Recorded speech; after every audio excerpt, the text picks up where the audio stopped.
L'AS Saint-Étienne a l'un des plus grands palmarès du foot français. 10 championnats de France, 6 coupes de France et évidemment 22 participations à des coupes d'Europe. Et ben c'est de ça dont on parle aujourd'hui. Bienvenue au Bureau Foot et voici la grande histoire de Saint-Étienne en Coupe d'Europe.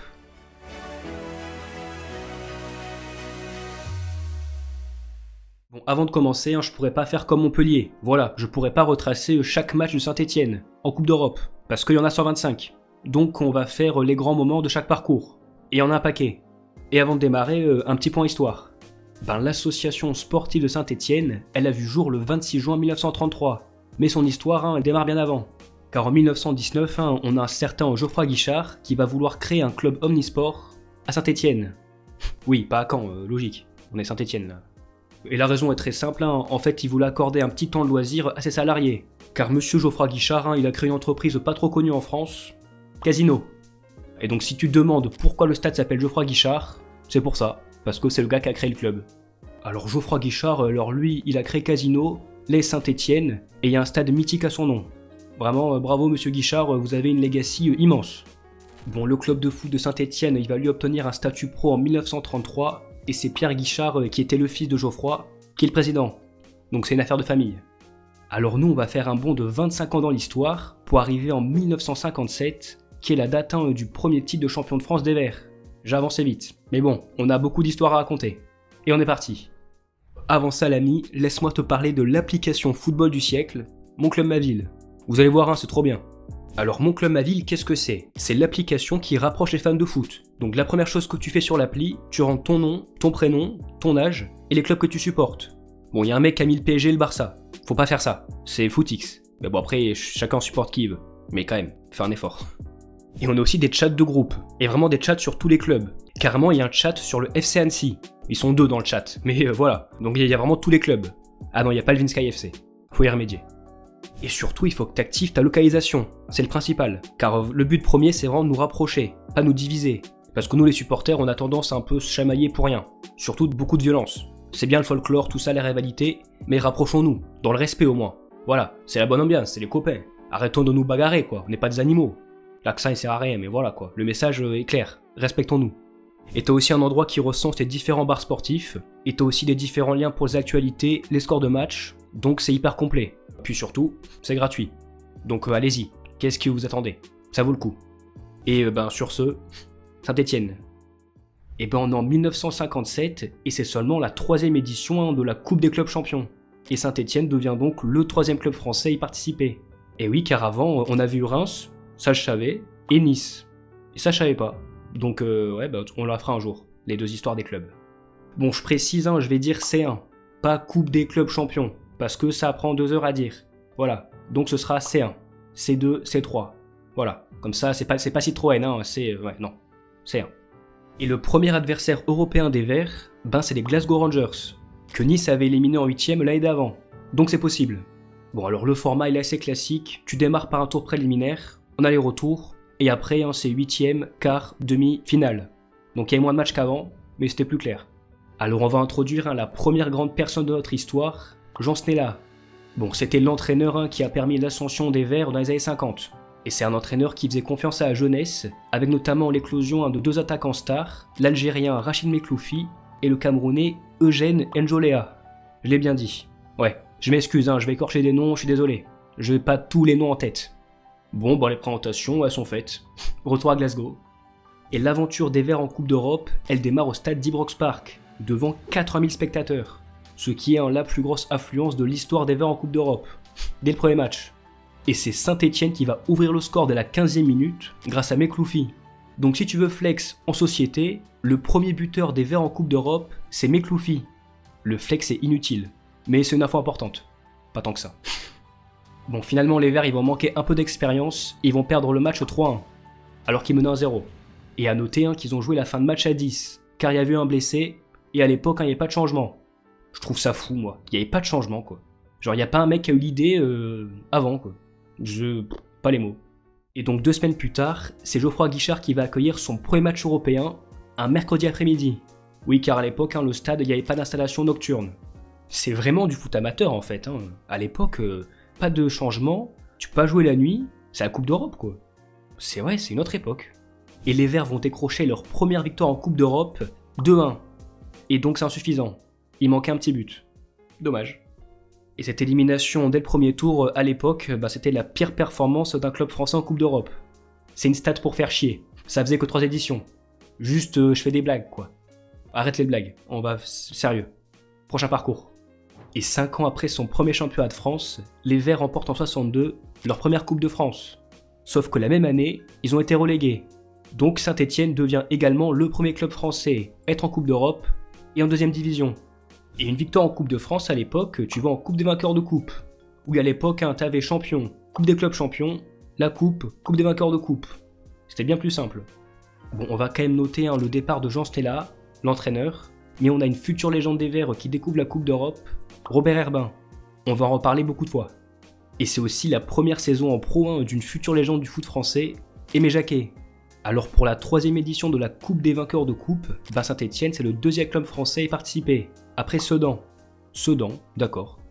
Mais les Verts, ils vont surtout devenir le premier club français à gagner en Coupe d'Europe des vainqueurs de coupe. C'est ça, avec une victoire 3-0 sur le terrain du Viktoria Setúbal. Bon, il y a eu un partout au match aller, donc ils sont qualifiés. Et les Verts, ils passent donc leur premier tour en Coupe d'Europe, et en 8e, c'est les Allemands de Nuremberg. Et les Allemands, ça rigole pas. Après un 0-0 au match aller, le match retour, défaite 3-0. C'est la première humiliation. Il y en aura d'autres. Mais bon, ça va, ils vont se relever très très vite. Et oui, car la saison qui suit, Saint-Étienne va remporter son 2e titre de champion de France.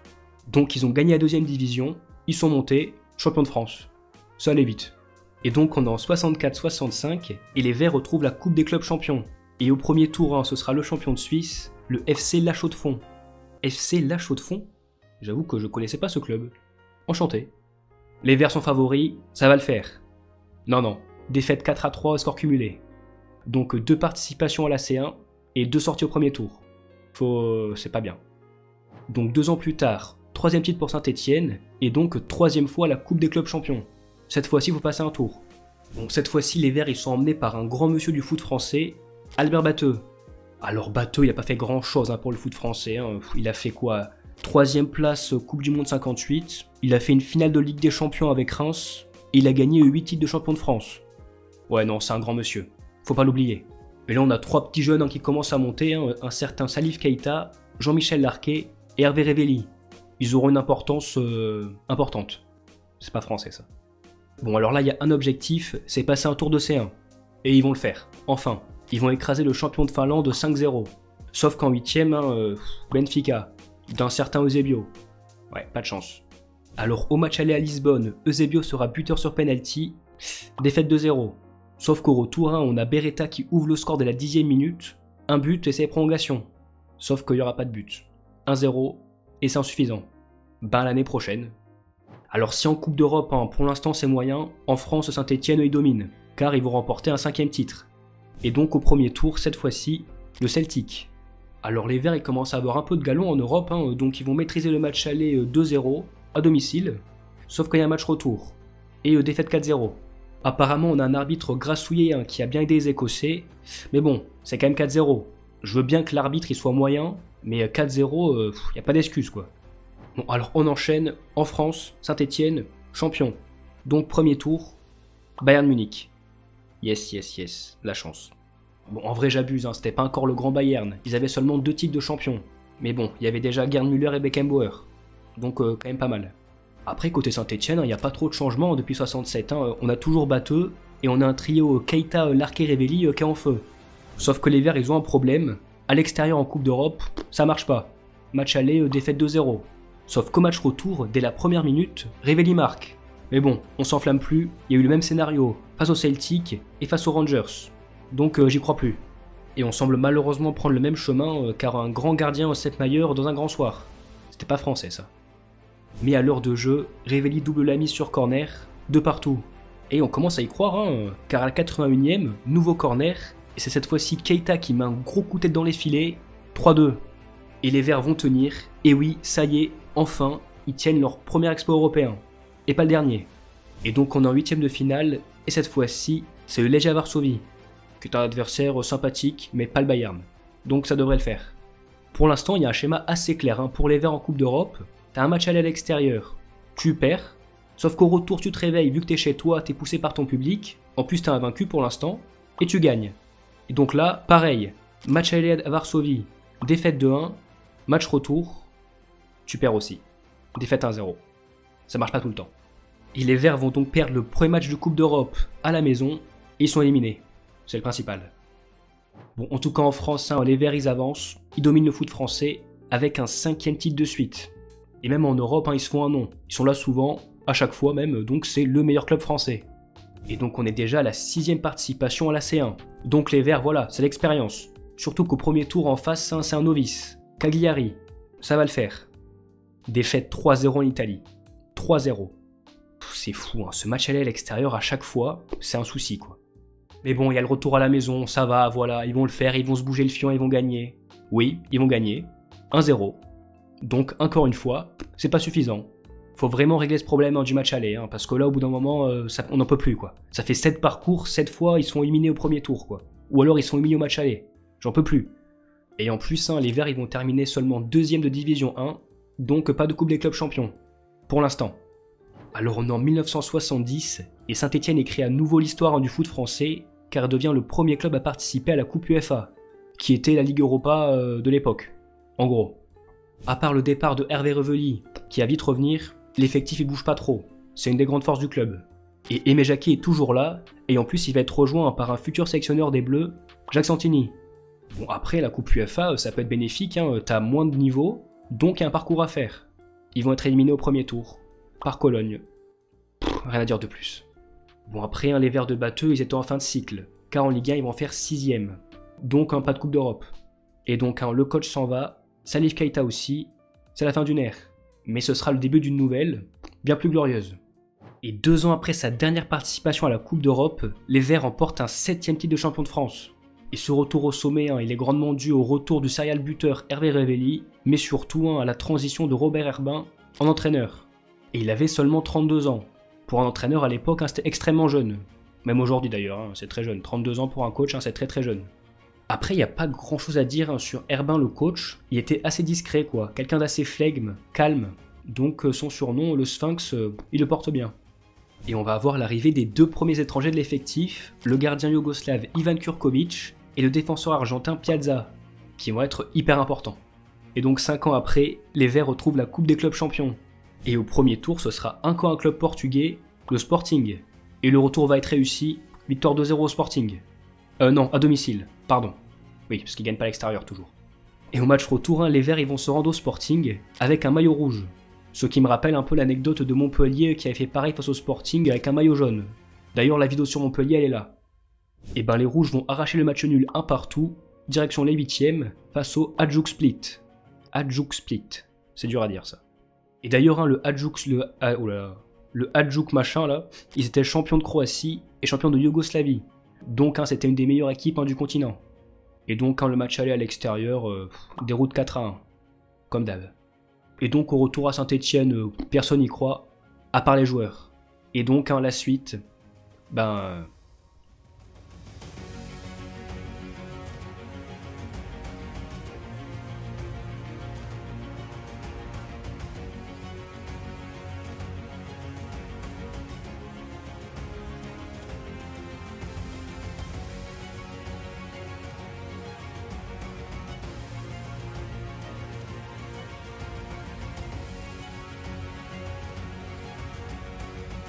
Et en prolongation, c'est Yves Triantafilos qui marque sur coup franc le but du 5-1, et les Verts viennent de réaliser le plus grand exploit du foot français.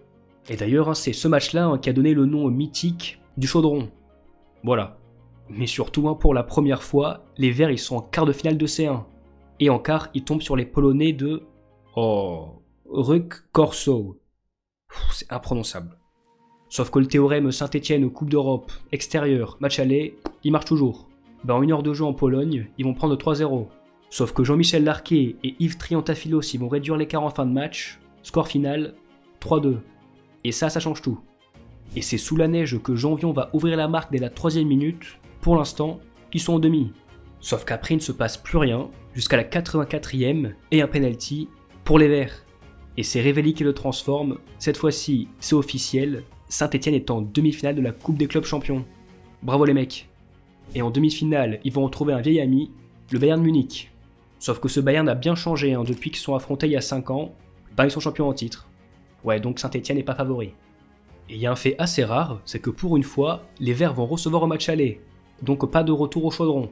Et on aura un match bien fermé sous la neige, 0-0, qui était un score vraiment rare pour l'époque. Après, il y a plusieurs sons de cloche sur ce match, les Verts ont dominé, les Verts ont subi, on s'en fout. Il y a un retour au Bayern, il faut le gagner.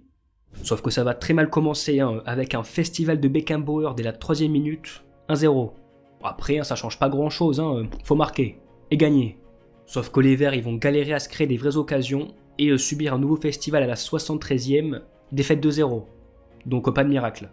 Alors le Bayern était au-dessus, ils vont même remporter la C1 une deuxième fois de suite, au Parc des Princes. Et là c'est vraiment dommage, j'imagine les Verts au Parc des Princes, en finale, ça aurait été légendaire. Mais du coup non. Bon, les Verts en France ils dominent toujours, car ils vont remporter un 8e titre. D'ailleurs sur le dernier match, j'ai une anecdote. Une anecdote quoi. Oui, car pour le dernier match contre 3, ils sont déjà champions, donc c'est un match de gala. Et il y a un joueur qui est sur la feuille de match qui est assez étonnant, Robert Herbin, le coach. Après il avait 36 ans, ça passe encore, et en plus il marque, sur penalty. Bon, après ça aujourd'hui, c'est plus possible. J'imagine pas Enrique qui rentre dernier match, qui marque quoi. Bon après côté effectif, à part le départ de Triantafylos à Nantes, RAS. Bon si, il y a quand même l'avènement d'un petit jeune, Rocheteau, qui aura une carrière sympa. Bon là on est clairement sur la version prime des Verts, premier tour, Copenhague, 5-0. Il n'y a plus de tergiversation, un match aller on galère, non, voilà. 5-0, pas de débat. Et en 8ème, les Verts ils vont retrouver leur premier adversaire européen, les Rangers. Mais bon là pareil, victoire à l'aller, victoire au retour, la suite. Bon sauf que là en quart de finale, c'est du sérieux. Dynamo Kiev, du Ballon d'Or Oleg Blokhin. Ouais là c'était pas le Kiev d'aujourd'hui, c'était vraiment une des meilleures équipes d'Europe. Bon, alors le match aller, il est sur un terrain pourri. Parce qu'en fait, à Kiev, le terrain était enneigé, du coup, ils ont dû jouer à Simferopol.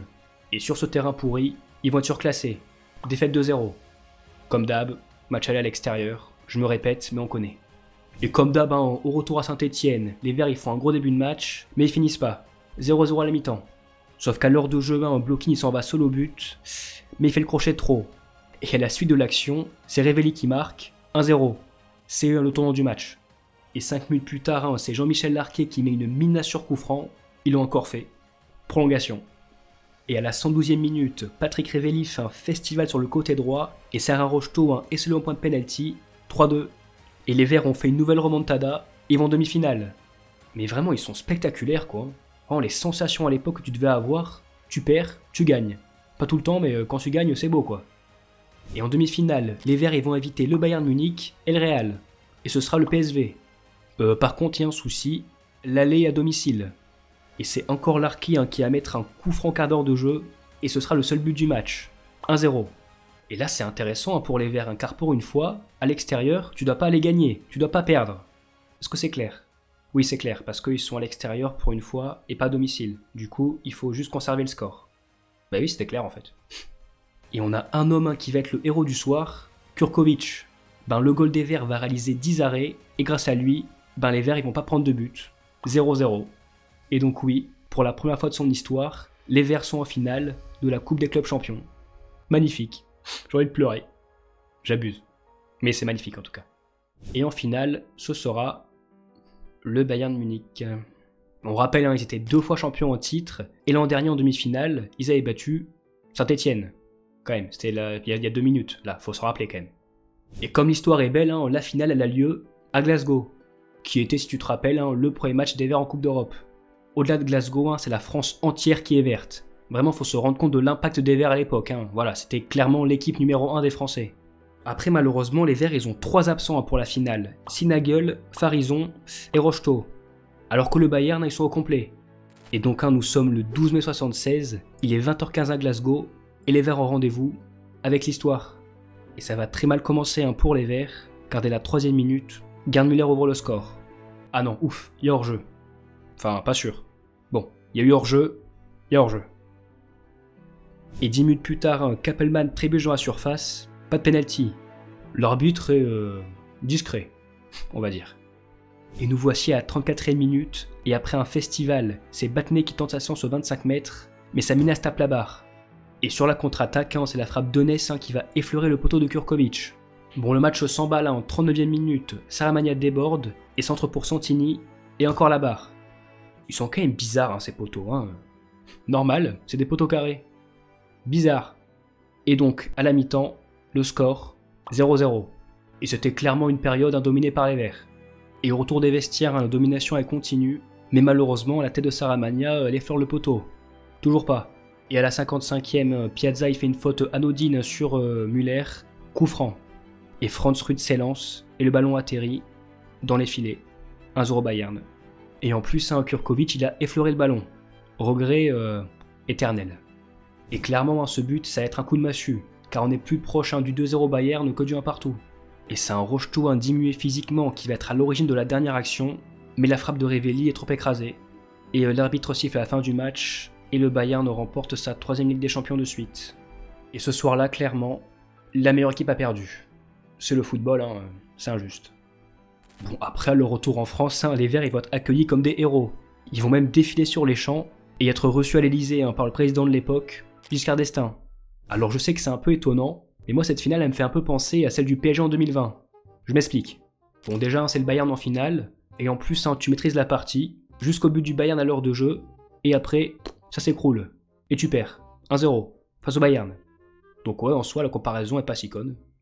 Et ouais donc en 76 on a eu les poteaux carrés, et en 2020 les boules de Neuer. Ouais non ta gueule. Et les Verts ils vont remporter un 9ème titre de champion de France. Ils peuvent donc prendre leur revanche en Coupe des clubs champions. Bon, au mercato, aucun changement. On prend les mêmes et on recommence. Et c'est vrai que j'en ai pas trop parlé, mais bon, le grand point fort de Saint-Etienne à l'époque, c'est vraiment la stabilité. Le même coach, même président, même joueur presque. Donc dans un club, c'est ce qu'il y a de mieux. Et on verra qu'à la suite, c'est ce qui a un peu causé problème. Au premier tour, les Verts affrontent le CSKA Sofia. Bon, on aura un petit synthé, 0-0 à l'aller, 1-0 au retour. Mais ça passe. Et en 8ème, on a un remake de l'an passé, en demi, qui était... t'en souviens quand même, demi-finale l'an passé. C'est bon, tu l'as. Le PSV. Et est-ce que vous vous souvenez du score? Il y a vu à l'aller 1-0 pour Saint-Etienne, et au retour au PSV, 0-0. Là, pareil. Exactement pareil. Donc au quart de finale. C'est vrai que par rapport aux années d'avant, c'est moins spectaculaire. 0 but encaissé, c'est bien. Parce que si tu prends pas de but, tu gagnes. Merci l'analyse, waouh. Ça c'est l'analyse, Tu prends pas de but, tu gagnes. Et ce sera un nouvel adversaire pour les Verts en quart, Liverpool. Bon, c'est pas encore le grand Liverpool, Alors oui, ils ont fait un doublé championnat Coupe UEFA, ils avaient pas encore gagné de Coupe des clubs champions par exemple. Voilà, c'était un Liverpool mignon. Alors le match aller a lieu à Saint-Etienne, et Liverpool va se déplacer sans son meilleur joueur, Kevin Keegan. Il va gagner un ballon d'or 2 ans après, et l'année d'avant, il fait 2ème. Donc c'était fort. Et grâce à l'unique but de Batney à la 80e, les Verts s'imposent 1-0. Et donc toujours 0 but encaissé dans cette campagne. Mais bon là il y a un retour compliqué, à Anfield. Et c'est pas compliqué quoi. Mais bon, mauvaise nouvelle, il y a un joueur qui est de retour, Keegan. Et dès la 2ème minute, il va envoyer un centre-tir qui va lober Kurkovic, et le retard est déjà fait. Mais bon maintenant les Verts ils ont de l'expérience, donc ils prennent pas la peur, et 10 minutes plus tard, Rocheteau marque. Et non, hors jeu. J'adore cette feinte. Mais bon, heureusement, au retour des vestiaires, Batney va envoyer un nouveau missile du pied gauche aux 30 mètres, banger, un partout. Maintenant, il faut tenir. Voilà, faut pas prendre de but rapidement. Ils vont le prendre. Mince. Et à la 84e, Fairclough s'en va seul au but et marque le but du 3-1. Et les Verts ne vont pas revenir, et Liverpool va remporter plus tard sa première Coupe des clubs champions. Et d'ailleurs, on raconte que c'est ce match qui a créé vraiment la légende d'Anfield. Donc les Verts, merci. Et les Verts finiront seulement 5ème en championnat, donc pas de Coupe d'Europe. Ah si, en fait ils ont remporté leur 6ème Coupe de France. Bon, on est reparti. Sauf que au mercato, les Verts vont perdre un joueur majeur dans leur histoire, Jean-Michel Larquet, qui va au PSG. Il avait terminé la saison en réserve, embrouillé avec le coach, ça on s'en fout. Enfin c'est important, mais bon, nous on va faire que le positif. Larquet, c'est une légende du club. C'est 7 titres de champion, les parcours de Saint-Etienne, les grands parcours, y étaient là. Donc monsieur Jean-Michel Larquet, merci pour tout. Et 15 ans après leur dernière participation, les Verts y retrouvent la Coupe des vainqueurs de coupe. C'est vrai qu'ils ont fait quand même beaucoup de Coupes des clubs champions. En même temps, ils ont été champions tout le temps. Logique. Après Liverpool, les Verts y découvrent un nouveau adversaire anglais, United. Après, c'était vraiment une époque néfaste pour le supporterisme anglais, avec vraiment l'omniprésence des hooligans. Et on va avoir de nombreux affrontements violents à Saint-Etienne avant le début du match, et le match va quand même être maintenu. Score final, un partout. Mais bon, les débordements, ils auront des conséquences, car l'UEFA va éliminer Manchester, et donc les Verts sont qualifiés. Mais bon, la direction stéphanoise, elle va refuser la décision, et le match va être joué. Pas à Manchester par contre, il aura lieu à Plymouth. Plymouth, c'est ça. Bref, loin de Manchester quoi. Sauf qu'ils auraient peut-être dû accepter la décision, car ils vont perdre 2-0, et donc, ils sont éliminés. Après, c'était une période difficile pour les Verts, éliminés au premier tour en Coupe UEFA, en Coupe de France, et en championnat 7ème. Donc plus de Coupe d'Europe. Et cette saison, elle signe clairement la fin de l'âge d'or des Verts, avec le départ de Battenet, Sinagel et des deux Révelli. Par contre, Herbin, il bouge pas, toujours là. Alors la reconstruction va se faire petit à petit, et les Verts ils vont finir en Division 1 3ème, donc un Coupe UEFA. Ça fait longtemps. Alors pour le départ, on a le départ de l'Argentin Piazza, grosse perte, et de Saramagna, grosse perte aussi. Par contre, chez les arrivées, il y a du très très lourd. On a d'abord le recrutement du buteur hollandais Johnny Rep, qui faisait partie des grands Pays-Bas, Cruyff, tout ça. Et en plus, il avait été élu un meilleur joueur étranger du championnat avec Bastia. Bravo mec. Bravo mec, c'est ton pote ou quoi? Le gros transfert, c'est le recrutement du meilleur joueur français, Platini. Et on a aussi l'émergence d'un certain Paganelli. Mais ça, j'en ai fait un TikTok. Donc, abonnez-vous à mon TikTok. Et d'ailleurs, même à YouTube aussi, abonnez-vous. Alors clairement, pour revenir au sommet, ils ont mis les moyens. Et ça aura des conséquences. Vous allez comprendre. Et pour ce 32e de Coupe UEFA, les Verts ils tombent sur le Polonais de Witzeulot. Imprononçable. On dira les Polonais, voilà, avec le respect que je leur dois. Et comme par hasard, les Verts ils vont être surpris au match aller, en Pologne, défaite de 1. Même 20 ans après, à l'extérieur, le match aller est compliqué. Bon allez, nique sa mère le suspense, au retour, Johnny Rep, triplé, 3-0. Bon, après, c'est qui? Encore le PSV. Et ouais, 3 saisons de suite dans 3 coupes d'Europe différentes, 3 fois le PSV. C'est invraisemblable. Cette fois-ci, ça change, le match aller aux Pays-Bas. Mais bon, comme d'hab, défaite 2-0. Ça change pas, ça, au match aller, ils perdent. Et le match retour, à Geoffroy Guichard, les Landers. Ça change pas. Font chier. Non, c'est cool. C'est simple, les Verts ils vont inscrire 3 buts en 3 minutes. Et c'est vraiment littéralement 3 minutes, y a pas de blague. Et le score final, 6-0. 6-0. Bon, en 8ème, ils vont écraser les Grecs de Larry Salonique avec une victoire en cumulé 7-4. Là, ils sont en mission. Enfin. Et pour les quarts de finale, ça sera, oh non, le Borussia Mönchengladbach. J'ai réussi. Allemand LV2, quand même. Comment j'amène ça, moi? Bon, ils ont pris 4 buts en une mi-temps, à domicile. Et vraiment, cette humiliation, elle est inattendue. Car tu fais un très bon parcours, et tu sors comme ça. Humiliation chez toi à domicile, 4-0. Là, les anciens, expliquez-moi. Parce que là, je l'ai pas. Donc ceux qui ont vu ce match, sont pas nombreux, mais voilà, je veux des explications. Merci. Bon, au retour, pas de miracle. Défaite 2-0. Mais bon, ils vont vite la retrouver, la Coupe UEFA. Car en championnat, 3ème. La voix est partie, il faut la reprendre, bonsoir, c'est bon. Bizarre. Il est bizarre juste. Mais au mercato, les Verts ils vont encore perdre 3 joueurs légendaires, les défenseurs Repellini et Farison, mais surtout Rocheteau. Et en vrai, la seule arrivée marquante, c'est Baptiston. Bon, au premier tour, ils vont clairement démonter les Finlandais de Kuopio, 7-0 à l'aller, au retour, 7-0, avec un petit quadruplé pour Rep. Et la suite pour les Verts, en 8ème, c'est Saint-Mirren, Saint-Mirren. Je suis anglais, écossais, ta gueule. Bon, un doublé de Jean-François Larios aura suffi, c'est victoire 2-0 pour les Français. L'accent, pardon, j'arrête ça. Et en 8ème, les Verts ils tombent sur les Allemands de Hambourg, qui étaient une des meilleures équipes d'Allemagne. Arrête l'accent. Bon, en 8ème, en gros, c'est Hambourg, qui était en effet un des meilleurs clubs allemands. Mais bon, ils vont clairement atomiser les Allemands chez eux, avec une victoire à l'aller 5-0, avec un super coup franc de Platoche. Et notre bon vieux Paga, il marquera le seul but au match retour, 6-0, les Verts ils sont au-dessus. Et du coup, en 6 matchs, les Verts ils ont marqué 22 buts et pris 0 but. C'est très très fort. Donc ils sont clairement en pleine confiance avant d'affronter en quart Ipswich Town. Non, recommence pas. Mais bon, bizarrement, comme l'an dernier au même stade, ils vont être humiliés à domicile 4-1, alors qu'ils menaient 1-0. Bon, l'humiliation elle va continuer avec une défaite 3 en Angleterre. Et d'ailleurs, j'ai noté un constat amer, mais réaliste du président de l'époque Roger Rocher, En gros, cette équipe, elle est talentueuse, même plus que 77, mais elle manque clairement de cœur et de combat. Donc ça marche pas. C'est tout. Pour se faire pardonner, les Verts ils vont remporter un 10e titre de champion de France. Et accessoirement le dernier. Peut-être pas le dire ça. Bon après ils sont champions. Donc, Coupe des clubs champions. Le retour. Et on va encore avoir le départ de deux joueurs iconiques, le gardien Kurkovic et le milieu Santini. Donc en gros il reste plus personne de 77, la finale. 76. Bon là on retrouve la meilleure des compètes de club, je suis hype. Et bon on va savoir pourquoi, les Verts apparemment c'est le seul club qui passe par un tour préliminaire, face au Dynamo Berlin. Alors le Dynamo Berlin c'était la meilleure équipe de RDA, Allemagne de l'Est. Je ferai pas encore d'histoire. Et au match aller, c'est le malheureux Lopez qui marque contre son camp, mais il va se rattraper à la 75e en marquant le but d'égalisation. Un partout à l'aller, ça va. Au retour à Berlin ça va le faire quand même. Tu vas quand même pas sortir au tour préliminaire. Si, défaite 2-0. Et est-ce que vous voulez que je plombe l'ambiance? Encore plus. Et ben c'est le dernier match des Verts en Ligue des Champions, car les Verts vont terminer 2e à 1 point de Monaco. Et ouais, à 1 point près, il a rejoué. Et au final, ils la joueront plus. Le foot, ça va vite. Et c'est pas fini, le pire arrive.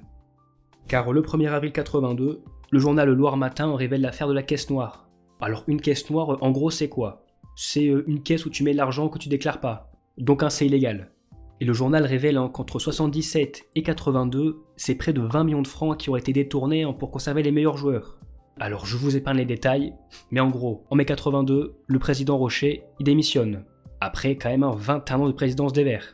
Il sera condamné en 91 à 800 000 € d'amende, il effectuera même 4 mois de prison avant d'être gracié par Mitterrand. Et c'est vrai que j'ai pas trop parlé de lui, mais Roger Rocher, c'est quand même un grand monsieur. C'est le président de l'âge d'or des Verts, 9 championnats, 6 coupes de France, et tous les parcours de Coupe d'Europe que j'ai raconté depuis le début, il était là. Donc malgré la caisse noire, où il a été puni, on va quand même lui dire merci. Voilà, c'est un grand monsieur du club, donc Roger Rocher, merci pour tout. Alors en hommage, je suis à chier, je fais de mon mieux. Bon après, les conséquences de la caisse noire, on les verra pas de suite, donc on poursuit. Et on va avoir le départ du 4e joueur le plus capé de l'histoire du club, Christian Lopez. Mais les Verts ils perdent également leur numéro 10, Platini, qui va à la Juve. Ils voulaient gagner une Coupe d'Europe, ça se comprend. Et au premier tour, ils vont affronter les Hongrois de Tatabánya. Tatabánya, c'est pas un nom de club ça. À la limite, c'est un son de Annie Cordy. Ça c'est une vanne pour les vieux ça. Bon, allez, pas de place pour l'humour. À l'aller, 4-1, au retour, 0-0. Donc ça passe. Et en 8e cette fois-ci, c'est les Bohemians de Prague. Et pour la 3e fois en 4 saisons, ils vont se faire humilier 4-0. Bon, il y a eu 0-0 à l'aller, mais ils m'ont saoulé. Ça y est. Et le pire, c'est que ce 4-0, c'est le dernier match des Verts en Coupe d'Europe avant un bon moment.